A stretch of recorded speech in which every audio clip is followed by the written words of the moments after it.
അങ്ങനെ ഞാൻ ഒരു യാത്രയിലാണ്ട ആദ്യം തന്നെ ഒരു സീറ്റ് കിട്ടിയപ്പോൾ അവിടെ ചാടി കയറിയിരുന്നു. പക്ഷെ അതൊരു കണ്ടക്ടർ സീറ്റ് ആയതുകൊണ്ട് ആള് വേഗം തന്നെ എന്നെ എഴുന്നേപ്പിച്ചു കിട്ടാ. അങ്ങനെ നമ്മൾ കൊടകര എന്ന സ്റ്റോപ്പിൽ ഇറങ്ങിയിട്ട് നമ്മൾ അവിടെ ഒരു ജ്യൂസ് കടയിൽ കയറി ജ്യൂസും കുടിച്ച് കുറച്ചേരം വെയിറ്റ് ആൻറ്റി കൊണ്ടുവരാൻ വന്നിട്ട് അങ്ങനെ ആൻറ്റിയുടെ ഒപ്പം ഇന്ന് പോകുന്നത് കനകമലയ്ക്കാണ് കേട്ടോ.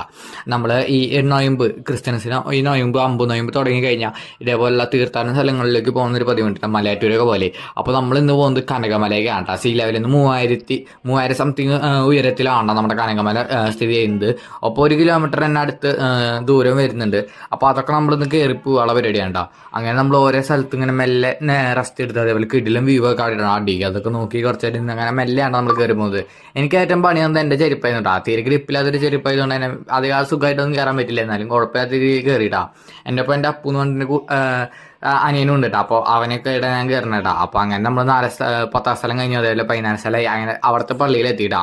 അവിടെ എത്തിയപ്പോൾ എനിക്കൊരു കുർബാനയിൽ കുറച്ച് ഭാഗം ഉൾക്കൊള്ളാൻ പറ്റി. എൻ്റെ ഒപ്പം ഉണ്ടായിരുന്നവർക്കൊന്നും പറ്റിയില്ല കേട്ടോ. ഞാൻ എത്തിയിട്ട് ഒരു അരമണിക്കൂർ കഴിഞ്ഞിട്ട് അവരൊക്കെ വന്നിട്ടാ. അങ്ങനെ നമ്മൾ അവിടെ നിന്ന് ഒരു വെള്ളം കാര്യങ്ങളൊക്കെ കുടിച്ച് കുറച്ച് റെസ്റ്റ് ഒക്കെ എടുത്ത് അവിടുത്തെ കാഴ്ചകളും കണ്ട് തിരിച്ചിറങ്ങിയിട്ടാ.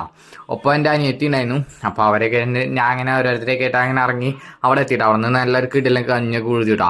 അങ്ങനെ ആ ലൈറ്റ് കാണാണ്ട് നമ്മുടെ കനകമല, അത് നല്ല അത്യാവശ്യം ഉയരമുണ്ട്. അപ്പോൾ തന്നെ നല്ല കുത്തനെയാണ് നമ്മുടെ മലയാറ്റൂർ. വലിയ അത്ര എളുപ്പമൊന്നുമില്ല കേട്ടോ. സബ്സ്ക്രൈബ് ചെയ്ത് കഴിഞ്ഞാൽ അടുത്ത വീഡിയോയിൽ കാണാം.